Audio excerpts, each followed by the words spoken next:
बादशाह जहांगीर से बगावत के चलते मुश्किल दौर से गुजर रहे शाहजहां के लिए जुन्नार के अष्टविनायक गणेश मंदिर में प्रवेश मात्र काफी शुभ साबित हुआ।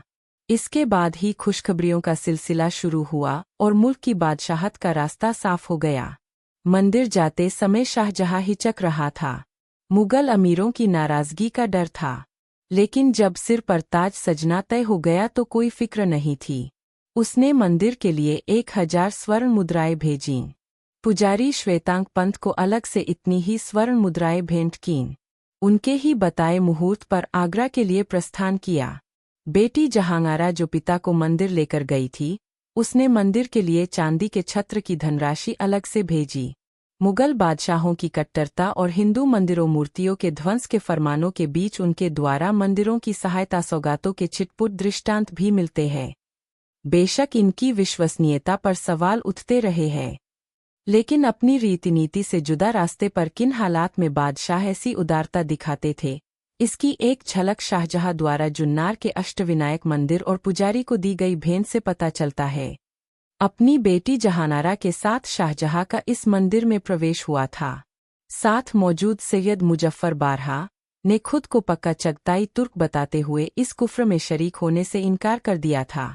शाहजहां को डर था कि उसके इस कदम से सैयद मुजफ्फर बारहा, खिदमत परस्त खान और महाबत खान नाराज न हो जाएं। पिता बादशाह जहांगीर से नाकामयाब बगावत के बाद उन दिनों शाहजहां निजामशाही के इलाके में शरण लिए हुए था। वो कोई नया खतरा लेने को तैयार नहीं था, लेकिन अपनी बेटी जहांगारा का मन रखने के लिए 15 नवंबर 1627 को वह हिंदू और बौद्ध मंदिरों गुफाओं को देखने गया था। मुजफ्फर के अलावा अन्य अमीरों ने खुद को उसकी इस यात्रा से अलग रखा था। शाहजहां की सबसे बड़ी संतान जहानारा उस वक्त सिर्फ 13 साल की थी, लेकिन तब तक वह काफी कुछ पर समझ चुकी थी। पिता से उसने सवाल किया कि क्या वे सुलह-ए-कुल और तौहीद-ए-इलाही पर भरोसा करते हैं। शाहजहां ने जवाबी सवाल किया कि क्या सूफीवाद के बारे में जानती हो। हाँ के जवाब पर बेटी को अल-गज़ाली को पढ़ने की सलाह दी। जहांगारा ने कट्टर गज़ाली के साथ उदार राबिया के लेखन का भी हवाला दिया। पिता से कहा कि अगर आप तैयार हो तो दूसरे मजहबों और उनकी तहजीब को जानने के लिए उससे जुड़ी चीज़ें दिखाऊं। शाहजहां अपनी बेटी की जानकारियों से हैरत भी करता था और मुग्ध भी होता था। पूछा कहाँ चलना होगा। जहांगारा ने बताया यहीं जुन्नार में दूसरे मजहब की बहुत सी गुफाएं हैं, जहां उनसे जुड़ी तमाम जानकारियां हासिल हो सकती है। हिचक थी, लेकिन शाहजहां ने बेटी का मन रखने का फैसला किया। जहानारा के रोजनामचे के मुताबिक 15 नवंबर 1627 की सुबह जुन्नार के निकट की 4 पहाड़ियों पर बनी तकरीबन 200 गुफाओं को देखने के लिए शाही परिवार रवाना हुआ था। सैनिकों के अलावा 2-3 मुगल आलिम और 2 चित्पावन ब्राह्मण पुरोहित भी साथ थे। जहांगारा अपने रोजनामचे में उन गुफाओं के ब्यौरे दर्ज करते हुए रेखाचित्र भी बना रही थी। शाहजहां कठिन स्थानों पर शिल्पकारों के किए शानदार निर्माण के लिए उनके हुनर की दाद दे रहा था। वापसी की तैयारी के समय एक पुजारी ने शाहजहां से नजदीक की एक और पहाड़ी पर चलने का अनुरोध किया। जुन्नार से 3 मील उत्तर लेण्याद्री पहाड़ी पर हुए निर्माण स्थापत्य के उत्कृष्ट नमूने थे। जहांगारा ने अनेक मौकों पर पिता को मजहबी नजरिए से कट्टर पाया था, लेकिन स्थापत्य और शिल्प के प्रति उनके आकर्षण से वाकिफ थी। इसी बहाने वो दूसरे मजहबों के प्रति पिता को उदार होने के लिए प्रेरित करना चाहती थी। लेण्याद्री पहाड़ी की 30 गुफाओं में एक छोड़कर सभी बौद्ध धर्म से संबंधित थीं। प्रोफेसर हेरम चतुर्वेदी की किताब जहानारा के अनुसार वहां मौजूद एक युवा पुजारी ने 7 नंबर की इस गुफा के विषय में बताया कि यह सर्वप्रथम पूजित गणेश की है। ये सामान्य गणेश न होकर पूरे क्षेत्र में अष्टविनायक 8 प्रसिद्ध गणेश मंदिरों में एक है। हम इन्हें विघ्नहर्ता मानते हैं और इनके पूजन से सब बाधाएं दूर होती है। आपने अनजाने में ही अपनी बाधाओं को पार कर लिया है, हे बादशाह। शाहजहां ने खुद को बादशाह संबोधित किए जाने पर उस पुजारी को टोका। कुछ मौन बाद आगे बोलने की इजाजत मांगते हुए पुजारी ने कहा, आप अपने आप यहाँ नहीं आए हैं। आपको तो आपकी बेटी ने प्रेरित किया।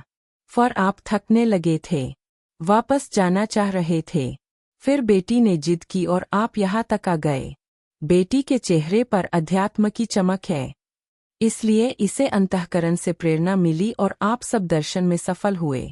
इस मंदिर में मुझे अंतः प्रेरणा मिली और अनायास बादशाह कह गया, हमारी आस्था कहती है कि आपकी प्रार्थना मंजूर होगी। यहाँ आने वाले के मार्ग के सभी कांटे हमारे देव दूर कर देते हैं। आपकी इच्छा जरूर पूरी होगी। अनजाने में ही बादशाह पुकारे जाने से उत्साहित शाहजहाँ की वो रात बहुत चैन से गुजरी। अगले ही दिन एक दूत के जरिए उसे बादशाह जहांगीर की सांस की बीमारी उभरने और किसी दवा के असर न होने का संदेश मिला। फौरन ही शाहजहाँ को अष्टविनायक मंदिर के ब्राह्मण पुजारी श्वेतांग पंत का ख्याल आया।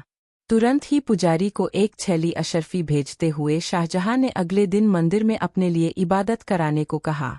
जहानारा ने खास इबादत के लिए कुछ रकम अलग से भेजी। 2 दिन के अंतराल पर जहांगीर का शत्रु महाबत खान 2000 खुरसवारों के साथ शाहजहाँ से आ मिला।